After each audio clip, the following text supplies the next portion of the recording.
Jujutsu Kaisen की कहानी Sukuna की हार और सभी स्टूडेंट्स के रियूनियन के साथ खत्म हो चुकी थी, लेकिन ये एंड नहीं है क्योंकि अब शुरू होती है एक नई जर्नी, एक नया चैप्टर, जुजुत्सु काइसेन मोजोरो। सुकुना की मौत के बाद हमने सोचा था कि जुजुत्सु काइसेन की कहानी अब अपने अंत तक पहुंच चुकी है और इसके बाद शायद हमें कभी इस यूनिवर्स की नई झलक देखने को न मिले, लेकिन गेगे अकुतामी ने हमें चौंका दिया है। उन्होंने जुजुत्सु काइसेन यूनिवर्स की एक नई कहानी लेकर वापसी की है और इसने फैंस को टोटली थ्रिल्ड कर दिया है। लेकिन असली सरप्राइज है जुजुत्सु काइसेन की सीक्वल मांगा जुजुत्सु काइसेन मोजोरो और इसका पहला चैप्टर अब हमारे सामने आ चुका है। वही डार्क इंटेंस माहौल जिसने हमें जुजुत्सु काइसेन से जोड़ा था अब एक बार फिर लौट आया है। अगर आपने जुजुत्सु काइसेन की मांगा को अब तक कंप्लीट नहीं किया है तो आप हमारे चैनल पर देख सकते हैं, जिसका तो जुजुत्सु काइसेन मोजोरो की स्टोरी मेन इवेंट्स के लगभग 60 साल बाद 2086 में सेट की गई है। कहानी की शुरुआत में हम नेवादा स्टेट अमेरिका के ऊपर का सीन देखते हैं। यहाँ हमें बताया जाता है कि नॉनैक्स नाम का एक बड़ा एलियन एयरशिप पृथ्वी के वायुमंडल में पहुंच गया है, पृथ्वी की ओर बढ़ रहे हैं। इसके बाद हमें एयरशिप के अंदर का सीन दिखाया जाता है। सिमुरियंस को पृथ्वी पर आने के लिए परमिशन मांगनी थी, इसीलिए ये पृथ्वी के लोगों के बारे में स्टडी कर रहे होते हैं। सिमुरियंस में से एक जिसका नाम क्रॉस है वो अपने लीडर को बताता है कि पृथ्वी पर रिफ्यूज लेने के लिए हमें अमेरिका से नहीं बल्कि जापान से बात करनी होगी। उसकी बात सुनकर सिमुरियंस का लीडर जो कि सुकुना से मिलता जुलता है वो बोलता है कि आखिर ये सब क्या है, हमें तो लगता था कि अमेरिका पृथ्वी पर सबसे पावरफुल देश है। तब क्रॉस उसे बताता है कि ये बात सही है, लेकिन अमेरिका ने खुद कहा है कि डिप्लोमेटिक मिशंस के मामले में सारी अथॉरिटी जापान के पास है। इसके बाद क्रॉस बोलता है कि अब मैं समझा, ऐसा लगता है कि जापान में भी ऐसे लोग हैं जिनके पास हमारे जैसी पावर्स हैं, इसीलिए अमेरिका ने ये डिसीजन जापान को दिया है और इस प्लेनेट पर उन्हें जुजुत्सु सोर्सरर्स बोला जाता है। ये सुनकर इनका लीडर थोड़ा हैरान हो जाता है कि हमारे जैसी पावर्स यहाँ कैसे हो सकती है। इसके बाद सीन जापान में शिफ्ट होता है, जहां हम यूता को अपनी 6 साल की पोती युका के साथ खेलते हुए देखते हैं। यूता अब बूढ़ा हो चुका है और वो अपनी पोती को खेलते हुए देखकर बोलता है कि तुम सच में अपने दादा की पोती हो। इसके बाद एक दिन यूता अपनी पोती को अपनी रीका वाली रिंग गिफ्ट करता है। युका बोलती है कि क्या सच में आप मुझे ये देना चाहते हो? तब यूता बताता है कि तुम यही चाहती थी ना, ये मेरे लिए अनमोल चीज है, लेकिन मैं थोड़ा चिंता में हूँ क्योंकि तुम अभी जरा बेपरवाह हो। यूता बोलता है कि ये रिंग तुम्हारी देखभाल करेगी जब तक तुम एक पूरी तरह से अच्छी सॉर्सरर नहीं बन जाती। तब युका बहुत खुश होकर बोलती है कि मैं बहुत मेहनत करूंगी। इसके बाद हम 4 साल बाद का सीन देखते हैं। यूता अब मर चुका है और 10 साल की यूका अपने दादाजी के फ्यूनरल पर आई हुई है। यूका अपने दादाजी के साथ बहुत कनेक्टेड थी, इसीलिए वो कॉफिन के पास रो रही होती है। यहाँ बैठे हुए लोगों में से कोई बोलता है कि सिर्फ यूता ही नहीं बल्कि किसी को भी ये उम्मीद नहीं थी कि माँ की दादी सबसे पहले चली जाएंगी। माँ की दादी की मौत के बाद दादाजी हर दिन और कमजोर होते गए। दरअसल यूता की शादी माकी के साथ हुई थी और उसकी डेथ कुछ समय पहले ही हो चुकी है। यूका कॉफिन के पास जाकर रोते हुए कहती है कि दादाजी मैं प्रॉमिस करती हूँ कि मैं आपकी ही तरह स्ट्रांग बनूंगी। इसके बाद हम यूका के घर का सीन देखते हैं, जहाँ यूका की माँ उससे रिंग मांगती है और बोलती है कि ये रिंग अब तुम्हारे बड़े भाई को दे दी जाएगी। यूका देने से मना करते हुए बोलती है कि ये मुझे दादाजी ने दिया था जो मेरे और उनके लिए बहुत इंपॉर्टेंट है। तब उसकी माँ बताती है कि ये रिंग असल में कर्स ऑब्जेक्ट है और ये गोजो क्लैन के कर्स वेयर हाउस में रजिस्टर्ड है और गोजो क्लैन ने डिसाइड किया है कि केवल सुरुगी ही इसके लिए योग्य है। इसके बाद उसकी माँ यूका से रिंग लेकर सुरुगी को दे देती है और यहाँ हमें 11 साल के सुरुगी को दिखाया जाता है जो कि यूका का भाई है। इसके बाद यूका गुस्से में सुरुगी से रिंग वापस मांगती है, लेकिन सुरुगी बोलता है कि मेरी तरफ मत देखो, ये मेरा फैसला नहीं था। यूका रिंग मांगते हुए गुस्से में सुरुगी को पंच करने के लिए जाती है, लेकिन वो खुद ही गिर जाती है और रोने लगती है। इसके बाद हम देखते हैं कि यूका ट्रेनिंग करते हुए सोच रही है कि मैं अब पावरफुल बनूंगी और सबको दिखा दूंगी कि उस रिंग की असली हकदार केवल मैं हूँ। इसके बाद हम 5 साल बाद का सीन देखते हैं,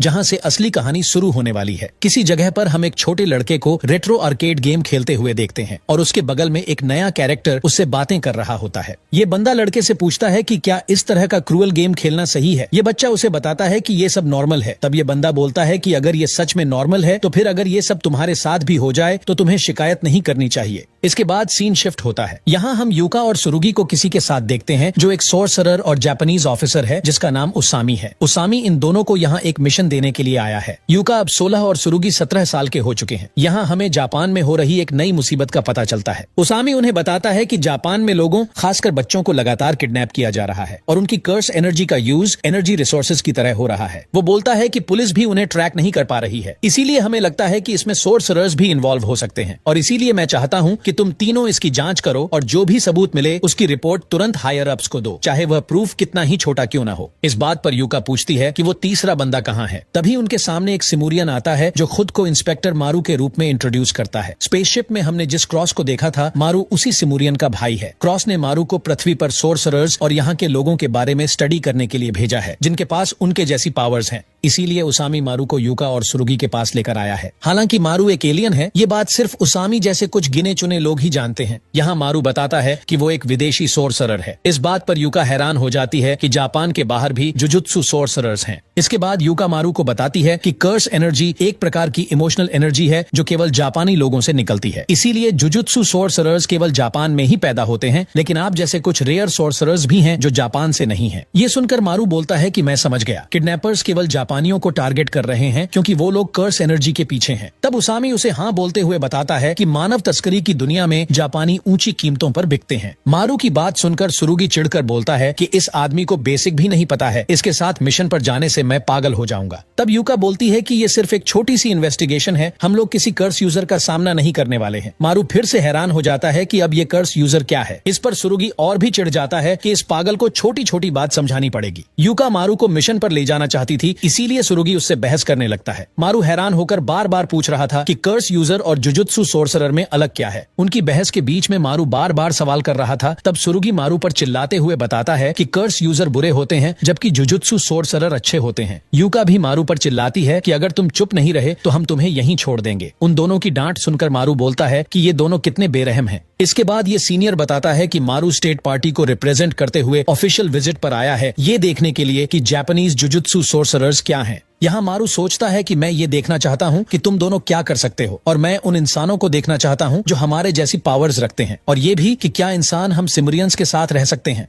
इसके बाद वो तीनों अब मिशन के लिए जाने लगते हैं। तभी मारू उन्हें रोककर बोलता है कि मुझ पर किसी चीज के लिए भरोसा मत करना, क्योंकि मुझे हायर अप से ऑर्डर मिला है कि मैं किसी भी चीज में इंटरफेयर ना करूं। उसकी इस बात पर यूका और सुरुगी उसे छोड़कर जाने लगते हैं। मारू हैरान होकर यूका को बुलाता है, लेकिन वो वहां से भागते हुए गुस्से में बोलती है कि मैं तुम्हारा ये एटीट्यूड बर्दाश्त नहीं कर सकती। इसके बाद मारू सुरुगी को रोकने की कोशिश करता है, लेकिन वो भी ताना मारते हुए निकल जाता है, और ये देखकर मारू उदास हो जाता है और एक जगह जाकर अकेले बैठ जाता है। तभी यूका वापस उसके पास आ जाती है और बोलती है कि इसके लिए रोना बंद करो, नहीं तो लगेगा कि हम बुरे लोग हैं। मारू उसकी तरफ देखते हुए सोचता है कि ऐसा बोल रही है जैसा इसने कुछ किया ही ना हो। इसके बाद वो दोनों बातें करने लगते हैं। यूका मारू को ले जाकर खाना खिलाती है। इसके बाद वो दोनों एक जगह बैठकर बातें करने लगते हैं, जहाँ मारू बोलता है कि तुम दोनों भाई बहन एक जैसे हो। तब यूका बताती है कि हमारी एक भी नहीं बनती है, उसने मेरी सबसे कीमती चीज छीन ली। वो एक रिंग है जो मुझे मेरे दादाजी ने दिया था। वो रिंग एक कर्स ऑब्जेक्ट है जो गोजो क्लैन से रिलेटेड है, और उसे केवल बेस्ट सोर्सरर्स ही अपने पास रख सकते हैं। पहले वो चीज मेरी थी, लेकिन फिर मेरी माँ ने मुझसे छीनकर भाई को दे दी। इसके बाद मारू पूछता है कि क्या सुरुगी सच में बेस्ट सोर्सरर है। तब यूका बोलती है कि ऐसा नहीं है, उसामी ने कहा है कि हम दोनों सेम हैं, बस एज की वजह से थोड़ा डिफरेंस है। वो पागलों की तरह एक्सरसाइज करके सबको दिखाता रहता है कि वो पावरफुल है, ताकि मैं उससे रिंग ना लूं। वो बहुत बुरा है और उसके पास तो दादाजी की यादें भी नहीं है, लेकिन मैं भी बहुत मेहनत कर रही हूँ।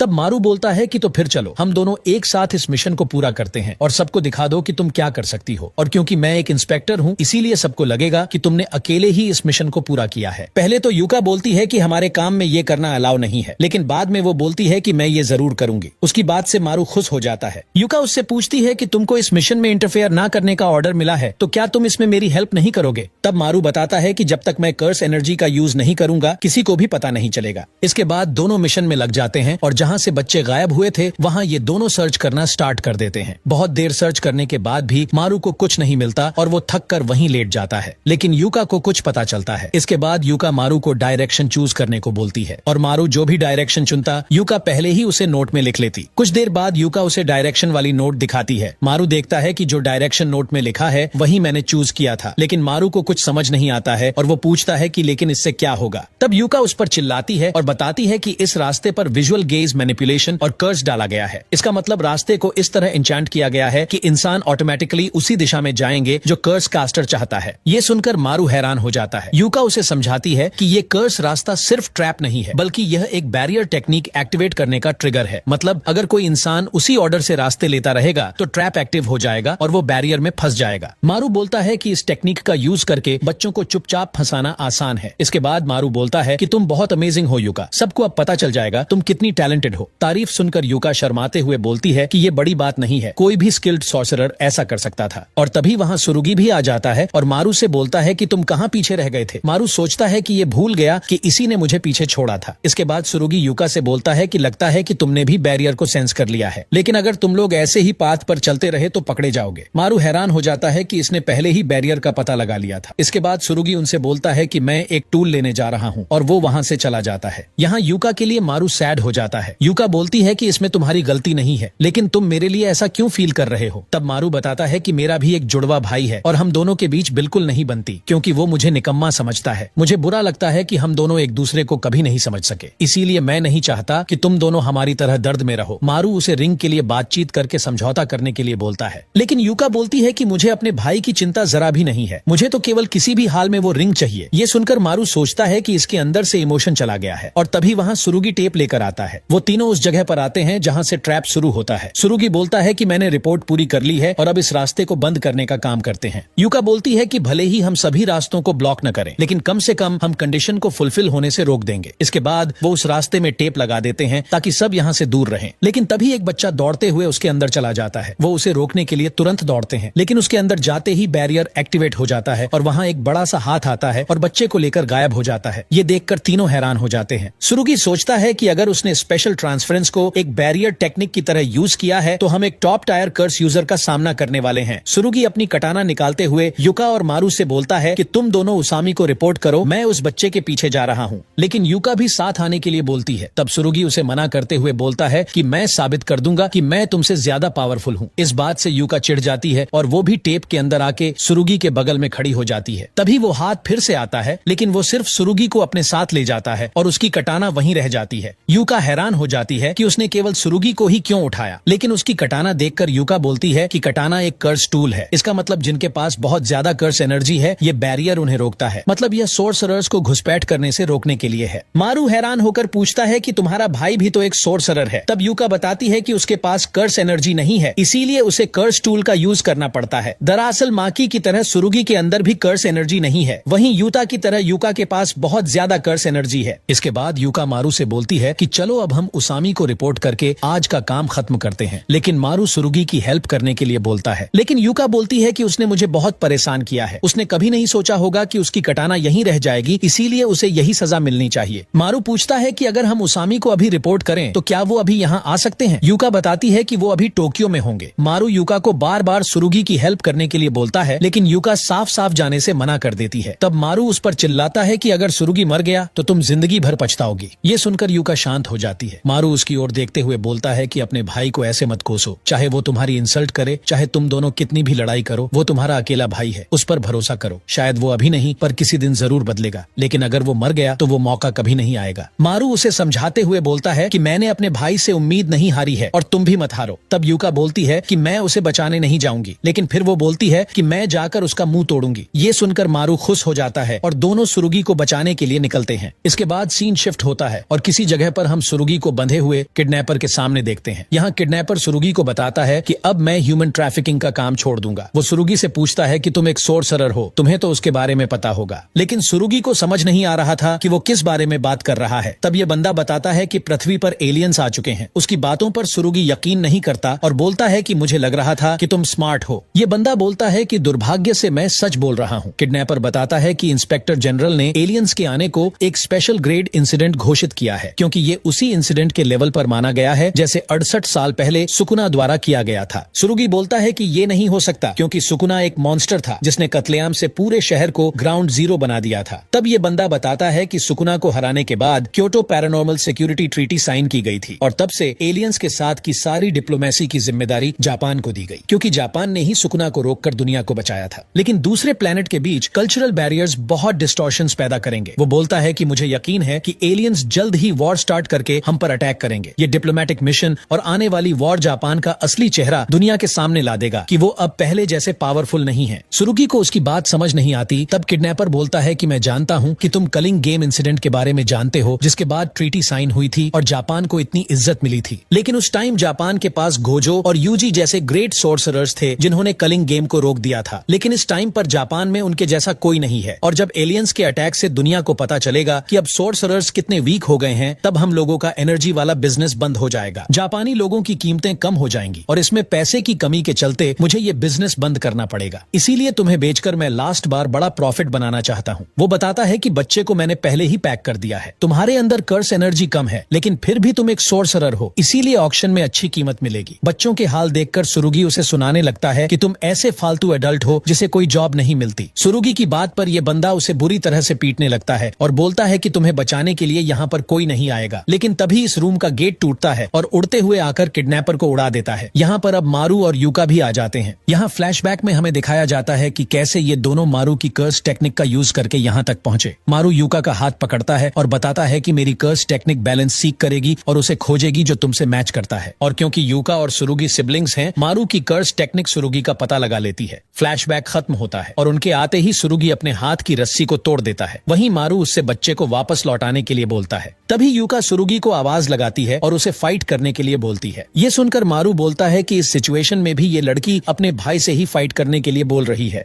यूका सुरुगी से फाइट करने लगती है, लेकिन कुछ देर बाद ही वो फाइट हार जाती है और रोते हुए बोलती है कि वो बहुत स्ट्रांग है और मैं ये बात पहले से ही जानती थी। इसके बाद यूका गुस्से में किडनैपर को गिव अप करने के लिए बोलती है, लेकिन जैसे ही किडनैपर आगे बढ़ता है, यूका उस पर अपनी टेक्निक सेवेज जॉ स्ट्राइक से अटैक कर देती है। यूका के पंजे तेज हो जाते हैं और वो इस बंदे के हाथ को चीर देती है। किडनैपर हैरान था कि ये लड़की मार्शल आर्ट्स को कर्स एनर्जी के साथ यूज कर रही है। इसके बाद किडनैपर अपनी बैरियर टेक्निक का यूज करता है और सीधे यूका के पीछे वेपन के साथ टेलीपोर्ट हो जाता है। वो पीछे से यूका पर अटैक कर देता है, हालांकि यूका इस अटैक को अपने पंजों से रोक लेती है। यूका समझ जाती है कि वो यहाँ भी किडनैप करने वाली बैरियर टेक्निक का यूज कर रहा है। ये सब देखकर सुरुगी गुस्से में आ जाता है और मारू से अपनी कटाना मांगता है। उसके कटाना निकालने से ही स्पार्क्स निकलने लगते हैं। सुरुगी के कटाना की स्पार्क्स देखकर ही किडनैपर को पसीने आ जाते हैं। ये होनोयाग कर्स टूल है। कटाना और उसके गार्ड से जो स्पार्क्स निकलते हैं वो कटाना में इन्फ्यूज हो जाते हैं। सुरुगी न्यू शैडो स्टाइल डोमेन बैटो स्वर्ड ड्राइंग का यूज करता है। उसके डोमेन के चारों तरफ आग फैल जाती है और इस फायर से किडनैपर पीछे उड़ जाता है। किडनैपर हैरान हो जाता है क्योंकि सुरुगी के कटाना की फायर उसके बैरियर बनाने वाले तालिस्मान को जला रही थी। तभी यूका फिर से अपनी टेक्निक का यूज करके उसे बेहोश कर देती है।